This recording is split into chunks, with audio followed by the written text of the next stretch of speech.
الحمد لله نحمده ونستعينه ونستغفره ونؤمن به ونتوكل عليه ونعوذ بالله من شرور أنفسنا ومن سيئات أعمالنا من يهده الله فلا مضل له ومن يضلله فلا هادي له ونشهد أن لا إله إلا الله وحده لا شريك له ونشهد أن محمدًا عبده ورسوله أما بعد أرسله بالحق بشيرا ونذيرا وداعيا إلى الله بإذنه وسراجا منيرا وأعوذ بالله من الشيطان الرجيم بسم الله الرحمن الرحيم فاسألوا أهل الذكر إن كنتم لا تعلمون وقال النبي صلى الله عليه وسلم نية المؤمن خير من عمله وقال في موضع آخر سبحانه وتعالى إنما الأعمال بالنيات او كما قال علیہ الصلاۃ والسلام۔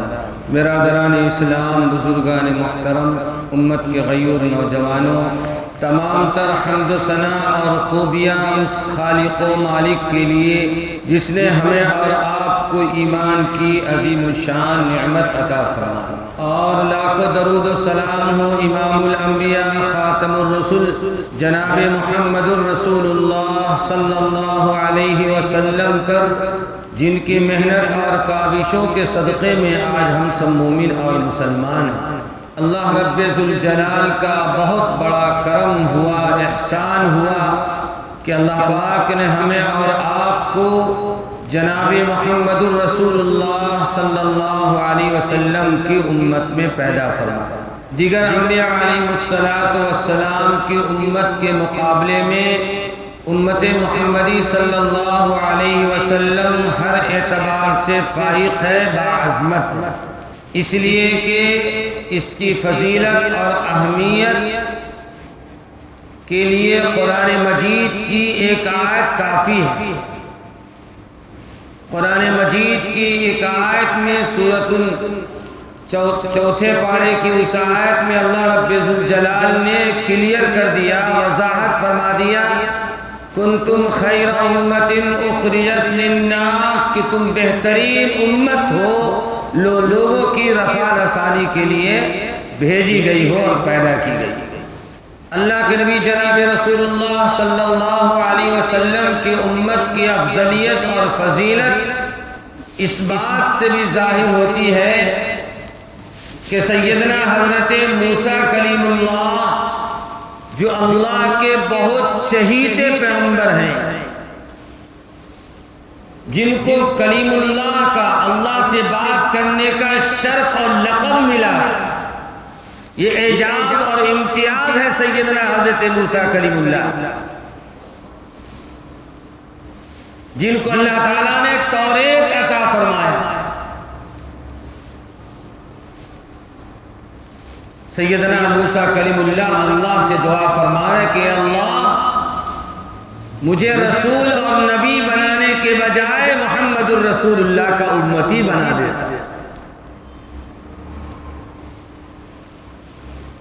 سیدنا حضرت موسیٰ علیہ السلام کے اس کلام سے اس امت کی عظمت کا پتہ چلتا ہے، اس امت کا اعجاز اور اکرام اور فضیلت ثابت ہوتی ہے۔ چنانچہ اس امت پر اور اس امت کے لیے جناب محمد الرسول اللہ صلی اللہ علیہ وسلم کی بعثت کے بعد سے لے کر قیامت تک آنے والے انسانوں کے لیے اللہ رب ذوالجلال نے اپنی کتاب مبین قرآن مجید کو نازل فرمایا۔ قرآن مجید کو اللہ رب ذوالجلال نے نازل فرمایا۔ قرآن مجید رسول پاک صلی اللہ علیہ وسلم کے سینے مبارک پر سیدنا جبرائیل امین کے ذریعے اس قرآن کو اللہ نے اتارا 20 پر 23 سالوں 23 سالوں میں اللہ نے اس قرآن کو نازل کیا، مکمل کیا۔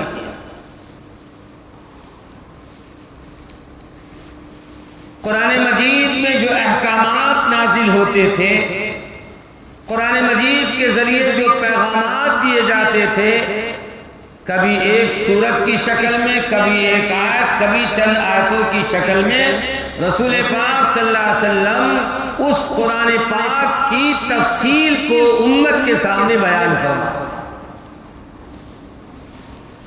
کہ اللہ تعالیٰ نے قرآن مجید کی یہ آیت نازل فرمائی ہے، اور نازل ہونے کا مقصد کیا ہے، اس نازل کرنے کے ذریعے اللہ تعالیٰ اپنے بندے کو کیا پیغام پیش کر رہے ہیں، وہ پیغام میں تمہیں سناتا ہوں، تمہیں پہنچاتا ہوں، اس لیے کہ میں اللہ کا رسول ہوں، اور رسول کے معنی ہی پہنچانے والا،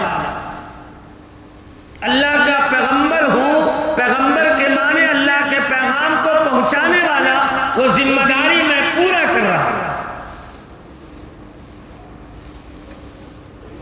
چنانچہ قرآن مجید کی جب آیت نازل ہوتی، حضور پاک صلی اللہ علیہ وسلم کے معمولات میں لکھا ہے کہ آپ کا طریقہ یہ ہوتا، چونکہ قرآن مجید میں اللہ رب ذوالجلال نے خود فرما دیا کہ نبی پاک صلی اللہ علیہ وسلم لا تحرک به لسانک لتعجل به، کہ نبی پاک صلی اللہ علیہ وسلم جبرائیل امین جب قرآن آپ کو سناتے ہیں تو آپ اطمینان اور غور سے سماعت کیجئے، غور سے سنیے، تیزی کے ساتھ جلدی آپ قرآن کو مت یاد کیجئے، مت پڑھیے، لا تحرک بھی، اپنی زبان کو زیادہ تیزی کے ساتھ حرکت مت دیجئے۔ رسول پاک صلی اللہ علیہ وسلم کی یہ فکر ہوتی تھی کہ جبرائیل امین جس آیت کو، جس سورت کو سنا رہے ہیں، وہ آیت، وہ سورت یاد ہو جائے۔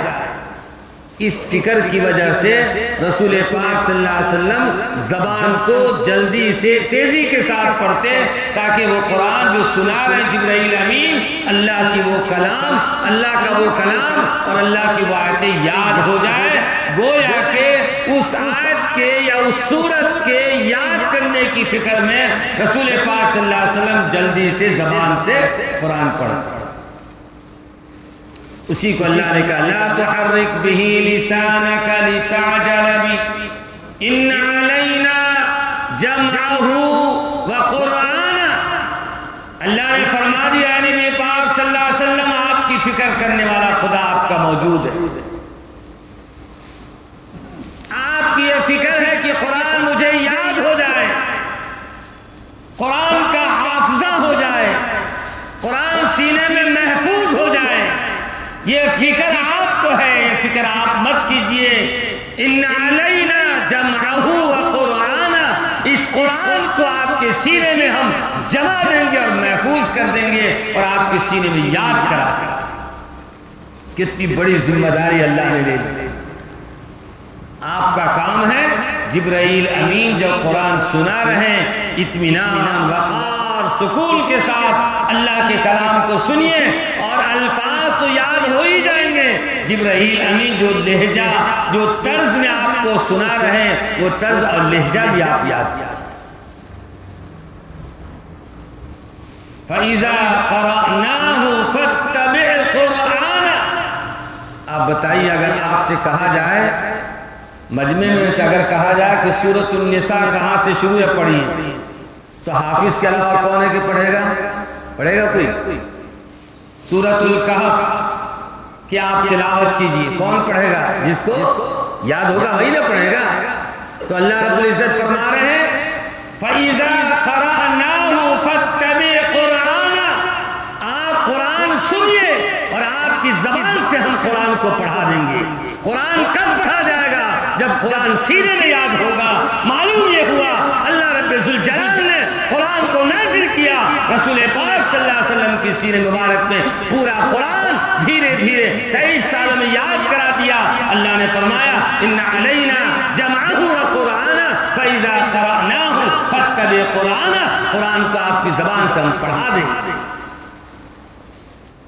دونوں ذمہ داری اللہ نے لے لیا، یاد کرانے کی بھی ذمہ داری لے لیا، زبان سے پڑھانے کی بھی ذمہ داری لے لیا۔ ثم ان علینا بیان، پھر اس کی تفصیلات۔ تو قرآن پاک رسول پاک صلی اللہ علیہ وسلم کے سینے مبارک تک محفوظ ہو گیا۔ اب آگے کی کارروائی، قرآن آگے کیسے منتقل ہوا اور ہم تک قرآن کس طرح آیا؟ اللہ کے نبی جناب رسول اللہ صلی اللہ علیہ وسلم پر جب قرآن نازل ہوتا تو آپ صلی اللہ علیہ وسلم صحابہ کرام کو وہ آیت پڑھ کر سناتے، اور چند صحابہ جو جذبہ رکھنے والے، شوق رکھنے والے، جیسے آج کے ماحول میں بھی اولاد تو بہت سارے لوگوں کے پاس ہے، لیکن ماں باپ میں کچھ ماں باپ کو اللہ تعالیٰ چن لیتے ہیں، اللہ تعالیٰ منتخب کر لیتے ہیں، وہ اپنے بچوں کو حفظ کے لیے آمادہ کرتے ہیں، ان کو تیار کرتے ہیں، میرا بچہ حافظ ہو جائے، میرا بچہ قرآن سیکھ۔ تو وہ صحابہ کرام جن کے اندر جذبہ ہوتا تھا، جن کے اندر شوق ہوتا تھا، رسول پاک صلی اللہ علیہ وسلم کی زبان سے پڑھا ہوا کلام جب سنتے قرآن کو تو آپ کی محفل میں مجلس میں سن لیتے، بعد اسے خود یاد کرتے، بار بار ریپیٹ کرتے، یاد یہاں تک کہ قرآن یاد کرنا صحابہ نے شروع کر دیا۔ رسول پاک صلی اللہ علیہ وسلم کے زمان مبارک میں بے شمار حفاظ کرام حافظ قرآن ہو چکے، صحابہ کرام کی ایک بڑی جماعت، آپ یوں سمجھے کہ ایک غزوے میں، ایک جنگ میں 700 ایسے صحابی شہید ہوئے ہیں جو حافظ قرآن، حافظ صحابہ کا زمانہ ہے۔ حضور پاک صلی اللہ علیہ وسلم کے زمانے میں سینکڑوں کی تعداد میں حافظ قرآن تیار ہو گئے تھے، ان میں سے نمایاں صحابہ جن کو قرآن جیسے بسم اللہ پڑھتے ہیں، الحمدللہ پڑھتے ہیں، اس طرح ان کو قرآن یاد۔ بسم اللہ کسی کو کہیں پڑھو تو پڑھے گا کہ نہیں؟ ہر ایک کو یاد ہے۔ صحابہ کرام میں چند صحابہ ایسے تھے ان کو اس طرح قرآن یاد۔ ان میں سر فہرست سب سے اول نمبر آتا ہے حضرت ابی بن کعب رضی اللہ تعالیٰ۔ حضرت ابی بن کعب رضی اللہ تعالیٰ عنہ کو قرآن اس طرح یاد تھا اور قرآن اس طرح پڑھا کرتے تھے کہ اللہ کے نبی فرماتے قرآن سننا ہے تو ابی بن کعب سے سنو۔ ابی بن کعب جب قرآن پڑھتے ہیں تو ایسا لگتا ہے جیسے جبرائیل امین قرآن سنا۔ حضرت عبداللہ بن مسعود رضی اللہ تعالیٰ۔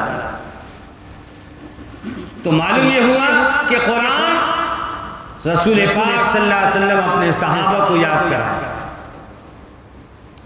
اور صحابہ کرام نے اپنی اولادوں کو یاد کرایا، تابعین، تبع تابعین، یہ سلسلہ چلا۔ تو معلوم یہ ہوا قرآن سینہ بسینہ منتقل ہوا، قرآن سینہ بسینہ منتقل ہو کر آیا ہے۔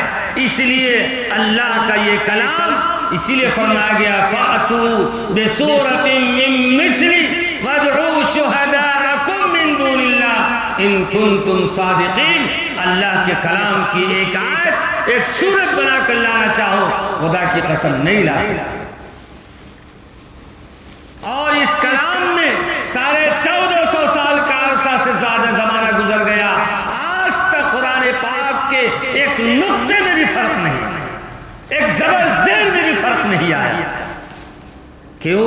اس لیے کہ قرآن صرف کتابوں میں نہیں ہے، جو کتاب کی ہم شکل دیکھ رہے ہیں نا اس کی بھی تاریخ آئے گی۔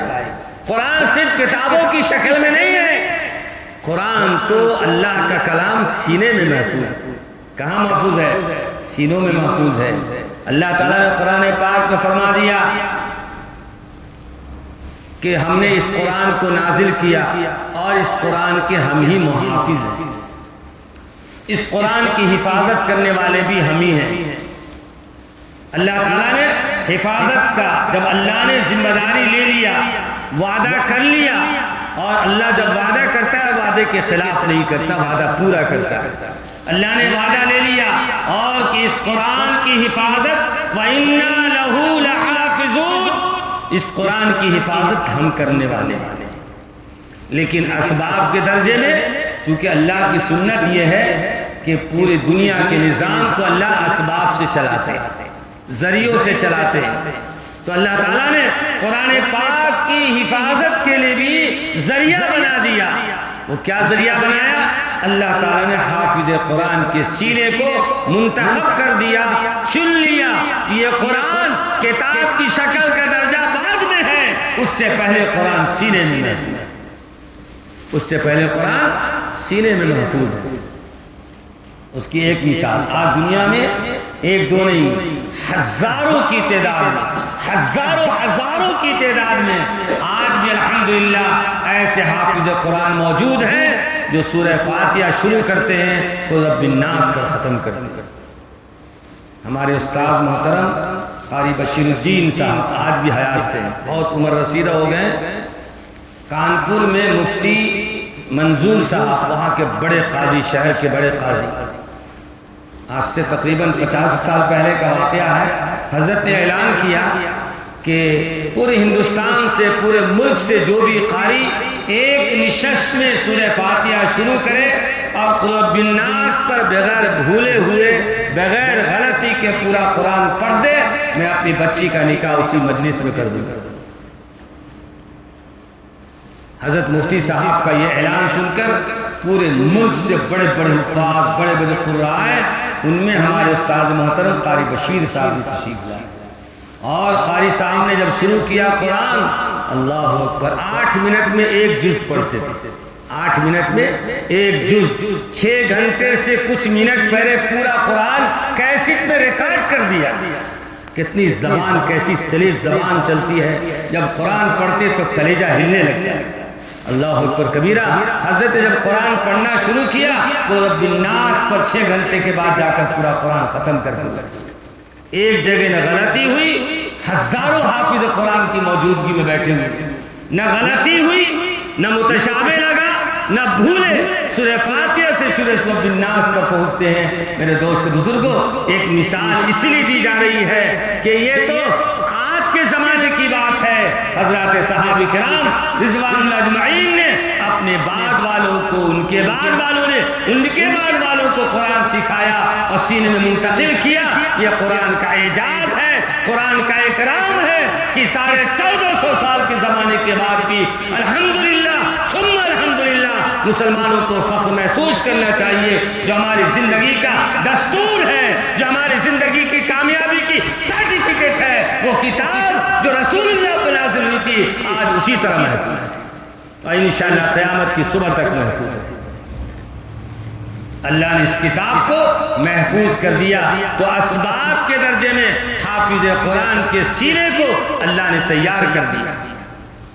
آپ دیکھیے قرآن پاک میں کئی چیزیں ہیں۔ ایک تو یہ ہے قرآن پاک کی حفاظت کے لیے کہیں زبر زیر میں غلطی نہیں جائے، جیسے الحمدللہ رب العالمین، ہم پڑھتے ہیں الحمدللہ رب العالمین، نون پہ کیا ہے؟ عربی گرامر والے بتائیں گے نون پر زبر ہے، اور نون پر زیر کبھی نہیں ہو سکتا، اس سے کہ اگر زیر لگائیں گے تو غلط ہو جائے گا۔ عربی گرامر سے قرآن پڑھا جاتا ہے۔ یہ زیر زبر جو حجاج ابن یوسف کا زمانہ تھا، حجاج ابن یوسف نے قرہ کو جمع کیا اور قرآن پاک پر کہاں زبر لگے گا، کہاں زیر لگے گا، گرامر کے اعتبار سے حجاج ابن یوسف کی خلافت کے زمانے میں لگایا۔ اس سے پہلے قرآن پہ زبر زیر نہیں تھا۔ قرآن جب نازل ہوا تو اس پر زبر تھا نہ زیر تھا، اس لیے کہ عربی زبان جانتے تھے، گرامر جانتے تھے، اس کے حساب سے وہ قرآن پڑھتے تھے۔ تو آپ کے زمانے میں دیکھیے اللہ تعالیٰ نے ایک الگ الگ جماعت، ٹیم بنا دیا، ایک جماعت بنایا جس کا کام ہے زبر زیر پیش کی حفاظت کرنا۔ نحوین، صرفیین، عربی گرامر کے جاننے والے، قاعدہ جاننے والے، ان کا کام ہی ہے کہیں پر قرآن میں اگر زبر لگا ہے حالانکہ وہاں زیر ہونا چاہیے، وہ اپنے قاعدے کے حساب سے، عربی گرامر کے حساب سے نشاندہی کر دیں کہ یہ غلط ہے، غلط ہے، یہ زیر ہو ہی نہیں سکتا ہے۔ یہاں الحمدللہ رب العالمین پر زبر ہی ہو، نون پر زبر ہی ہو۔ ایک جماعت کو اللہ نے تیار کیا، ایک دوسری جماعت کو تیار کیا جس کا کام یہ ہے الفاظ کی حفاظت کرنا، جملے کی حفاظت کرنا۔ جو جملہ ہے، جو الفاظ ہیں وہی الفاظ ہیں۔ ہو سکتا ہے زبر زیر میں تو گڑبڑی نہیں کیا، الفاظ میں بگاڑ پیدا کر دیا۔ تو اللہ تعالیٰ نے اس کی حفاظت کے لیے بھی لغت والے جو ادب جانتے ہیں اللہ نے ایسی جماعت کو پیدا کیا. اسی طرح معنی اور مطلب اور ترجمہ کی حفاظت کے لیے اللہ تعالیٰ نے علماء کو پیدا کیا, مفسرین کو پیدا کیا, جو قرآن کا شان نزول, قرآن کی تفسیر اور اس کے نازل ہونے کا مقصد بیان کریں, اس کی حفاظت کریں. اچھا, ایک جماعت کو اللہ نے پیدا کیا جس کا نام ہے حافظ قرآن. حافظ قرآن کا کام ہے پورے کے پورے الفاظ قرآن کی حفاظت کرنا. قرآن پاک کے پورے الفاظ کی من وعن اسی طرح جس طرح نازل ہوا اس طرح اپنے سینے میں اس کو باقی رکھنا, یہ حفاظ کرام کا کام. یہ مستقل ایک جماعت اللہ نے ایسی پیدا کر دیا وہ اس کی حفاظت کر رہی. اور ایک جماعت کو پیدا کیا جس کا کام ہے, جس کا نام ہے قاری, جسے قرہ کہتے ہیں, جو قرآن پاک کی تجوید کی حفاظت کرتے ہیں. کس کی حفاظت کرتے ہیں؟ تجوید کی. قرآن میں ایک لفظ آیا کلب. کیا لفظ آیا؟ کلب. اصحاب کہف کا جب تذکرہ آتا ہے تو اس میں واقعہ آتا ہے کہ اصحاب کہف کے کتے. تو کلب کاف لام با جس کا معنی کتے کے آتے ہیں. قرآن پاک کو اس واقعے کی ذیل میں آیا. اب قرآن پاک کے دوسرے مقام پر قلب کا لفظ موجود ہے, قاف لام با قلب, جس کے معنی دل کے آتے ہیں, جس کے معنی دل کے آتے ہیں. اب اگر کوئی قاری پڑھنے والا قاف کی جگہ کاف پڑھتا ہے تو معنی بدل جائے گا, اور اگر حالت نماز میں پڑھ دیا تو نماز ہی فاسد ہو جائے گا. یعنی مطلب یہ ہے کہ نماز میں بھی گڑبڑی ہوتی ہے, لیکن نماز میں ایسا بگاڑ آیا, ایسی غلطی کہ معنی زیادہ چینج نہیں ہوا, معنی زیادہ فرق نہیں ہوا تو نماز ہو جاتی ہے. لیکن بعض مقام پر معنی مضمون سے بالکل الگ ہو جاتا ہے, دوسرا معنی مراد ہو جاتا ہے, تو ایسے مقام پر, ایسے موقع پر نماز ہی فاسد ہو جاتی ہے, نماز ہی فاسد ہو جاتی ہے. تو بہرحال تو اس کا کام کیا؟ قاری کا کام یہ ہے کہ قاف کہاں سے ادا ہوگا, کاف کہاں سے ادا ہوگا, وہ اس کی حفاظت کر رہے ہیں کہ ہماری ہونٹ سے لے کر حلق تک یہاں سے عربی کے 20/9 جو حروف ہیں وہ ادا ہوتے ہیں. یہ حلق ہے نا, یہاں سے 6 حروف ادا ہوتے ہیں. کتنے حروف ادا ہوتے ہیں؟ 6 حروف. حمزہ, ہا, عین, ہا, غین, خا. 6 حروف یہ صرف حلق سے ادا ہوتے ہیں.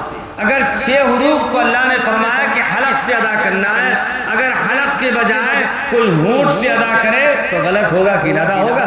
نہیں ادا ہوگا. ہونٹ سے تو واو ادا ہوتا ہے. کیا ادا ہوتا ہے؟ واو ادا ہوتا ہے.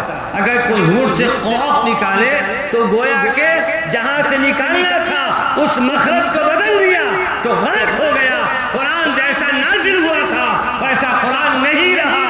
اس لیے اللہ تعالیٰ نے حروف کے مخارج کی تجوید کی حفاظت کے لیے اللہ نے مستقل دنیا کے اندر ایک لاکھوں کی تعداد میں قاریوں کو پیدا کر دیا جس جماعت کا کام ہے تجوید کی حفاظت کرنا, قرأت کی حفاظت کرنا. یہ قرأت اور تجوید کی حفاظت کرنا اس جماعت کا مستقل کام. اللہ تعالیٰ نے اسباب کے درجے میں اس قرآن کو نازل کیا. تو کتاب کی شکل جو آپ کو بتائی گئی, سیدنا حضرت ابوبکر صدیق رضی اللہ تعالیٰ عنہ نے صحابہ کو جمع کیا, قرآن جمع کرنے کی کوشش کی. چھوٹے چھوٹے نسخے جو چمڑوں پر, ہڈیوں پر لکھے جاتے تھے سب جمع ہوا. پھر حضرت عثمان غنی رضی اللہ تعالیٰ کا جب زمانہ آیا تو اس آپ کے زمانے میں قرآن کتاب کی شکل میں جمع کیا گیا, کتاب کی شکل میں جمع کیا گیا.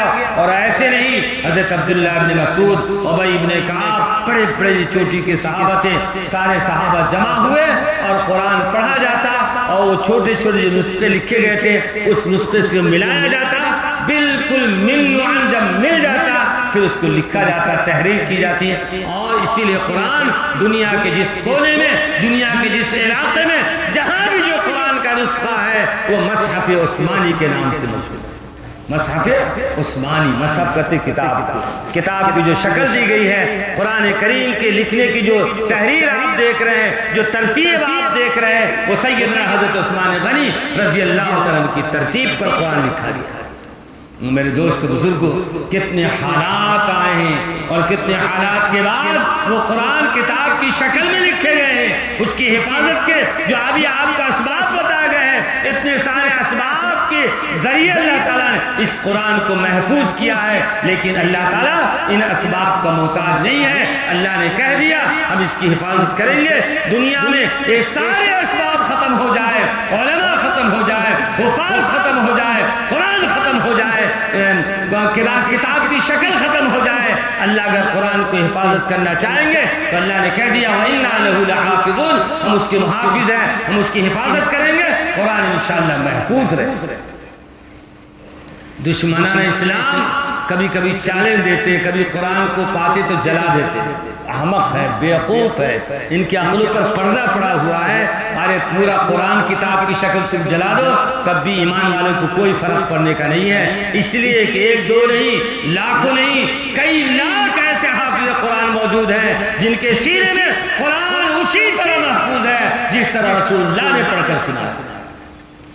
آج بھی ایسے حافظ قرآن موجود ہے جو چند گھنٹوں میں قرآن کو پھر سے کتابی شکل دے دیں گے۔ تم چیلنج کیا کرتے ہو؟ یہ مسلمانوں کا امتیاز ہے، یہ مسلمانوں کا فخر ہے کہ اللہ نے جو دستور زندگی والی کتاب دیا ہے وہ کتاب کو ایسی کتاب بنایا ہے جو پوری کی پوری سینے میں محفوظ ہے۔ میرے دوست بزرگوں، یہ قرآن جس کے سینے میں محفوظ ہوگا، اللہ کے نبی جناب رسول اللہ صلی اللہ علیہ وسلم فرمایا قیامت کے دن بڑا نفسی نفسی کا عالم ہوگا، ہر شخص پریشان ہوگا، یوم یفر المرء من اخیہ وامہ وابیہ، کوئی کسی کا ساتھ دینے والا نہیں ہوگا۔ ایسے موقع پر اللہ کے نبی نے فرمایا جس نے اپنے بچے کو حافظ قرآن بنایا ہوگا، جس باپ نے اپنے بچے کو قرآن یاد کرایا ہوگا، اس وقت میں وہ بچہ آئے گا اور اپنے خاندان کے، اپنی فیملی کے 7 ایسے لوگوں کو جن کے بارے میں جہنم کا فیصلہ ہو گیا ہوگا وہ آ کر سفارش کرے گا اور اللہ تعالیٰ اس کی سفارش کو قبول فرمائیں گے اور اس جہنمی کو جنت میں داخلہ نصیب فرمائیں گے۔ یہ ایک اعجاز۔ دوسرا اعجاز، قیامت کے دن نفسی نفسی کا عالم ہوگا، اللہ رب الجلال ہوگا، آپس سے پوچھیں گے یہ تمہارے نبی ہیں، تمہارے پیغمبر ہیں، سونے کا تاج، جنت کا تاج سجایا جائے گا، کہیں گے نہیں میرے تو نبی نہیں ہیں، وہ پوچھیں گے، اس سے آپس میں پوچھیں گے، تب معلوم ہوگا یہ نبی اور رسول نہیں ہے، یہ وہ آدمی ہے جس نے اپنی اولاد کا حافظ قرآن بنایا تھا، قرآن سینے میں یاد کرایا تھا، اس اعجاز کی وجہ سے آج اس کے باپ کے سر پر سونے کا تاج اللہ نے سجایا۔ یہ اعجاز اور اکرام ہوگا حافظ قرآن کے ماں باپ۔ اللہ کے نبی جناب رسول اللہ صلی اللہ علیہ وسلم فرمایا، ایک اور حدیث ہے اعجاز حافظ قرآن کے بارے میں، قرآن کی حفاظت کرنے والوں کے بارے میں، جن کے بارے میں مسلمانوں کا یہ عقیدہ، مسلمانوں کا یہ خیال ہے کہ مدرسے میں پڑھنے والے 3rd کلاس کے لوگ وہ حسیر پہ پڑھتے ہیں، چٹائیوں پہ پڑھتے ہیں، ان کے لباس کمزور ہوتے ہیں، ان کا کھانا پینا کمزور ہوتا ہے۔ میرے دوستوں، یہ سوچ کو بدلیے،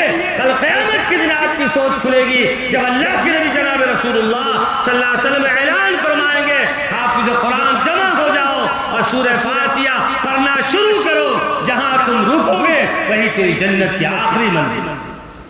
جنت کے بے شمار درجات ہیں، حافظ قرآن پڑھتا رہے گا، جنت کی سیڑھیوں پر چڑھتا رہے گا، جہاں تک پڑھ سکتا ہے وہاں تک پڑھے گا، یہاں تک کہ بعد حافظ قرآن رب الناس پر ختم کرے گا تو جنت کی سب سے آخری منزل پر جائے گا۔ میرے دوستو بزرگوں، اس عظیم الشان کلام کو ہماری زندگیوں میں ہم نے چھوڑ دیا ہے، نہ قرآن کی تلاوت کی توفیق ہوتی ہے، نماز ختم ہوئی ایسا بھاگتے ہیں کہ سنت پڑھنے کی توفیق نہیں ہوتی۔ سارا کام تو چل رہا ہے، چلتا رہے گا کم بیش کے ساتھ، ظہر کی نماز کو آتے ہیں، کبھی مغرب کو نماز کو آتے ہیں، کم از کم فجر میں کون سا کام پڑا ہوا ہے سوائے آرام کرنے کے یا واکنگ کرنے کے یا دیگر دوسرے کوئی کام، ورنہ فجر میں تو فری ہی آدمی۔ فجر کی نماز کے پابند ہو جائیے، انشاءاللہ فجر کی نماز کی برکت سے قرآن کی تلاوت بھی نصیب ہو جائے۔ فجر کی نماز پڑھ کر بیٹھ جائے، چند سورت پڑھے، چند آیتیں پڑھے، انشاءاللہ اس کی برکات سے زندگی میں چین، سکون، راحت نصیب ہوگا، اور قرآن سے محبت کرنے والا اللہ اسے ضرور محبت فرمائیں گے۔ اللہ سے دعا ہے اللہ تعالی ہمیں اور آپ کو قرآن مجید سے پکی اور سچی محبت کرنے کی توفیق نصیب فرمائے، اس کے احکامات کو پیغامات پر اللہ تعالی عمل کرنے کی توفیق نصیب فرمائے۔ وآخر دعوانا ان الحمد للہ رب العالمین۔